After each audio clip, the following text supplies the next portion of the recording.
Bom dia, boa tarde, boa noite. Aqui é o professor Marcelo Varela e vamos para mais um encontro sobre direito internacional público. Nós estamos estudando as relações diplomáticas e consulares. No encontro passado, nós estudamos o que é o direito de alegação, acreditação, como o envio dos diplomatas, não é, que vão representar os estados. É possível fazer aqui uma remissão a umas aulas anteriores, quando nós falamos da Carta de Plenos Poderes, não é?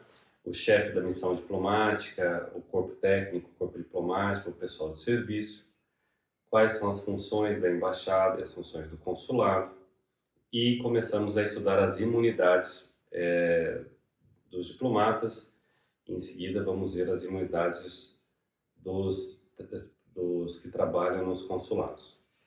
Em relação às imunidades dos diplomatas, nós vimos que existem imunidades tributárias, que abrangem os salários, abrangem os imóveis, mas não alcançam os preços e os tributos embutidos nos preços dos produtos consumidos no dia a dia, até porque não teria como retirar esses tributos porque trata-se de um diplomata, nem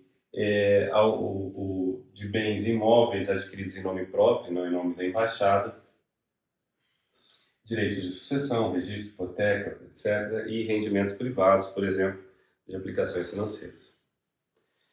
Nós vimos também na aula passada, ainda na parte de revisão, que não existe imunidade trabalhista no Brasil, ou seja, você pode processar uma embaixada por uma questão trabalhista que envolva um brasileiro. Se for um estrangeiro que trabalha na embaixada aqui no Brasil, a justiça trabalhista é do país de origem da embaixada. Os diplomatas, sempre o país de origem da embaixada. Mas se for um brasileiro, a justiça trabalhista aceita a causa. Mas existe um limite, porque mesmo com a sentença condenatória contra a embaixada, não há imunidade de execução.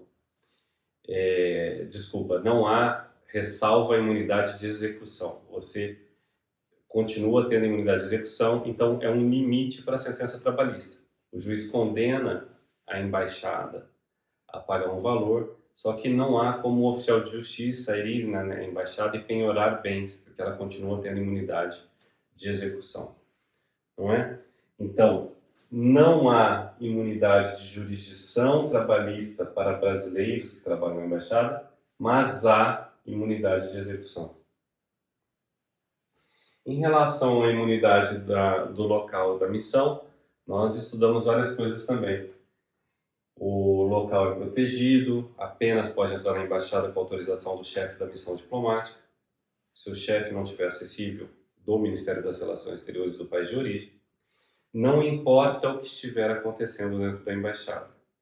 Isso cai em concurso para delegado, policial, juiz, promotor, todo mundo. Não importa. A imunidade do local da missão é absoluta. Da mesma forma dos correios, a mala diplomática, correio eletrônico, a embaixada não pode ser objeto de escutas telefônicas nem sequer autorizadas por juízes. O juiz não tem esse direito, né, de autorizar a escuta telefônica de repartições diplomáticas. E também os documentos que sim estão dentro da embaixada são invioláveis. Apenas podem ser acessados com autorização expressa do chefe da missão diplomática ou do Ministério das Relações Exteriores do país de origem. Agora vamos avançar sobre os pontos novos da aula de hoje. Temos aí a imunidade de jurisdição, não é? O que é a imunidade da jurisdição? Significa que um diplomata ou uma embaixada não podem ser processados no Brasil. No Brasil, essa imunidade é levada muito a sério pelos tribunais superiores, mais até do que nos países desenvolvidos.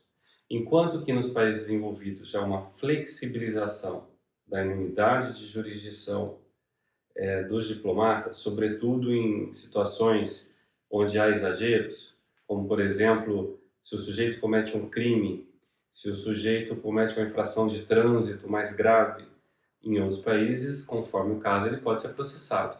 No Brasil, não pode. Então, já houve casos em Brasília, como tem muita gente do corpo diplomático, houve casos de um diplomata iraniano que cometeu um crime que foi considerado abuso de menor, houve casos de um diplomata alemão da mesma forma. Um dia desses, um diplomata atropelou uma criança no parque da cidade em Brasília, matou e fugiu. Então, esses casos não podem ser processados no Brasil. Não significa que o diplomata não será processado, de forma alguma. Ele não é uma pessoa acima da lei. É feito o inquérito, se levantam as provas e esse processo é enviado para o país de origem do diplomata. E lá ele vai ser processado e julgado pelos crimes que ele cometeu no Brasil. Tem gente que fala que ele vai sair impune, mas vejam, vocês acreditam que o Ministério Público Federal do Brasil ia deixar de processar um diplomata brasileiro que cometeu um crime grave no exterior, um estupro, um assassinato, um homicídio, porque ele é diplomata? De forma alguma. Então, da mesma forma, em qualquer país mais desenvolvido, dificilmente ele sairia impune. Claro, como no Brasil, existem países onde certos grupos podem conseguir usar suas influências para fugir da justiça. Mas a gente tem que contar que a justiça vai ser feita e que ele vai ser processado e julgado no país de origem. Se ele não for e passar um período razoável de tempo, após o fim dos exercícios da missão diplomática, ele pode ser processado no Brasil. O que é período razoável de tempo? Depende da vontade do cliente, né? Mas vamos lá. Quando não há imunidade de jurisdição diplomática? Quando for direito privado, contratos, transações financeiras, empréstimos, comerciais, ou seja, o sujeito abre uma loja, não tem nada a ver com a embaixada, não tem imunidade de jurisdição, ele pode ser processado. Se ele faz um contrato privado, quando ele é processado e ele faz uma reconvenção no processo, ou seja, ele entra como autor do processo. Da mesma forma como ele entra como autor. Mas ele vai sofrer algum prejuízo? Pode, ele pode perder a causa e ter que pagar os ônus da sucumbência. Então, nesse caso, ele não escapa dos ônus da sucumbência se ele reconviu. Quando tem cláusula expressa no tratado prevendo a inexistência de imunidade de jurisdição. Se não houver cláusula expressa, pressupõe-se que há imunidade de jurisdição, que está prevista na Convenção de Viena sobre Relações Diplomáticas. Quando o Estado de origem consente que ele seja processado, até porque ele quer ver o final do processo. No caso de sucessão, doação, o diplomata recebe um bem de herança ou recebe um bem de uma outra pessoa doado e tem um conflito em torno desse bem, ele vai ter que fazer o processo. Né? Por exemplo, se a pessoa participa de um inventário e ela é um diplomata de outro país no Brasil, ela vai ter que participar daquele processo judicial de inventário para poder receber o bem. Então, nessas situações, não há imunidade de jurisdição. Todos os outros casos, há imunidade de jurisdição. Eu vou botar alguns exemplos para vocês aqui. De volta com a STV, o diplomata espanhol Jesus Figon, acusado de matar a esposa em um apartamento em Jardim Camburi, conseguiu na justiça o direito de deixar o Brasil. A decisão do Superior Tribunal de Justiça cassou a determinação que obrigava o diplomata a ficar no país até o fim do processo. Esse crime aconteceu em maio de 2015. O espanhol matou a esposa Rosemary Justino Lopes dentro do apartamento do casal, em Jardim Camburi. Na época, ele se apresentou espontaneamente à polícia e contou que matou a mulher depois de uma discussão durante a madrugada. Embora o diplomata possa ser processado e eventualmente condenado no Brasil, a pena deve ser cumprida na Espanha. Essas informações estão no jornal A Gazeta de hoje. O Ministério das Relações Exteriores pediu à Embaixada do Irã que esclareça a denúncia de que um diplomata teria abusado sexualmente de meninas entre 9 e 14 anos de idade num clube de Brasília no último sábado. Por ter imunidade, esse diplomata não pôde ser preso. Em nota, a embaixada iraniana criticou a cobertura do caso pela mídia e afirmou que foi um mal-entendido causado por diferenças entre os dois países nos comportamentos culturais. Mas a embaixada não respondeu ao Jornal Nacional que diferenças seriam essas. Outra diferença são os privilégios diplomáticos. Privilégios, como eu falei na aula passada, são aqueles benefícios que existem em tratados, são previstos em tratados, mas não são detalhados no tratado. O tratado fala que os países poderão conceder privilégios aos outros, mas não fala quais. Então, tanto imunidade quanto privilégio, isso é questão de concurso, tanto imunidade quanto privilégio estão previstas nos tratados. Mas as imunidades estão detalhadas, os privilégios com base na reciprocidade. Então, em Brasília, em outros lugares, tem essas carros com placas azuis, né? Carros de diplomata. Até aqui eu botei de propósito um diplomata que está parado na vaga errada. Isso de vez em quando a gente vê em Brasília. Não é porque o sujeito é diplomata e representa outro país estrangeiro que ele vai ser civilizado, né? Ele não vai poder ser multado, né? Ele vai ser multado, mas não vai pagar a multa. Esse é um problema que existe muito em Brasília. E o brasileiro no exterior, vira e mexe, faz isso também. É uma falta de civilização. Mas ele pode ter 2 carros a cada 3 anos, que ele pode importar sem tributos. Então ele compra um carro muito barato, mais barato que qualquer lugar do mundo, porque ele não paga tributo nenhum. Então é muito comum você ver diplomatas com carros bons, né, carros caros, porque eles conseguem vender muito mais caro do que pagar. Doação de terreno para a embaixada, plano de saúde para os diplomatas e sua família, matrícula na universidade pública. Em Brasília, só em cursos com menos concorrência, em cursos de mais concorrência não tem vagas, porque muita gente tem direito. Segurança militar da missão e isenção de taxas de embarques em aeroportos. O que, como eles viajam bastante, acaba sendo significativo. Então, esses são privilégios que o Brasil dá para os diplomatas estrangeiros. Placa diplomática, isenção de tributos sobre veículos. Ainda tem mais alguns detalhes, como importação de X litros de bebida alcoólica e algumas outras coisas assim. Os consulados são diferentes das embaixadas. Como eu falei, é possível que uma embaixada tenha uma seção consular, não é 100% delas que tem, mas é muito comum.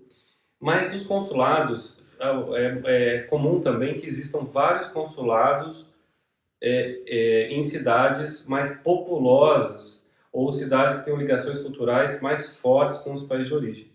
Então, a Alemanha deve ter 5, 6 consulados no Brasil, a França também, o Reino Unido também, os Estados Unidos também. E ficam onde? Nas cidades mais populosas do Brasil. Porque os consulados atendem aos nacionais desses países que vivem no Brasil e aos turistas, a quem faz negócio que tem relação com aquele país. Por exemplo, a Alemanha tem consulado no sul do Brasil, em cidades pequenas, por causa da colonização alemã. Gente que tem fábrica, quer fazer curso na Alemanha, quer aprender a falar alemão, negócios com a Alemanha. Não é? Agora, além do consulado, tem a seção consular na embaixada, o posto consular e o consulado honorário. O posto consular e o consulado honorário são braços do consulado, às vezes até geridos por nacionais brasileiros, que são cônsul honorário do país A ou B, e eles recebem os documentos e mandam para o consulado de origem, consulado principal. Então, por exemplo, em Florianópolis tem um consulado honorário da França, um consulado honorário de Portugal. Então, o brasileiro que quer tirar um visto para estudar na França, ele vai no consulado honorário, que é uma agência de publicidade também, porque o cônsul exerce as 2 funções, e ele empresta todas as informações, preenche os documentos nesse consulado honorário. O consulado honorário coloca os documentos no malote, que vai para o consulado principal em São Paulo, processa os documentos, devolve pelo malote e o interessado não precisa ir até São Paulo, ele resolve tudo em Florianópolis, que facilita a vida dos brasileiros ou dos franceses que moram lá. Então, o consulado honorário não tem os mesmos status, privilégios, imunidades diplomáticas do consulado, mas ele é uma forma de representação do outro país aqui no Brasil. Né? O Brasil também tem consulados honorários pelo mundo todo. Vamos passar aqui. Aqui eu fiz uma diferença, para facilitar a explicação, entre as imunidades diplomáticas e consulares. Então vejam, como a gente viu, as imunidades tributárias dos diplomatas, elas são específicas no direito nacional público. Dos consulados, para ter imunidade tributária, é necessário um acordo específico. Trabalhistas. Os estrangeiros que trabalham na embaixada não precisam de visto. Consulares também específico. Se for do país de origem do consulado, não vai precisar de visto, mas se forem outros estrangeiros, como um cozinheiro, um jardineiro, etc., um babá, é preciso um acordo entre os dois países. Correios. Os correios diplomáticos, como estudamos, são invioláveis. Do consulado, em casos graves, suspeitos de bomba, tráfico internacional de drogas, eles podem ser violados, sim. Mas você pressupõe que há uma autorização. Aqui você não pode pressupor, tem que pegar a autorização. Jurisdição plena. No caso dos consulados, quem trabalha no consulado, eles podem ser presos em casos graves. O que é grave? Pena de reclusão. Não é?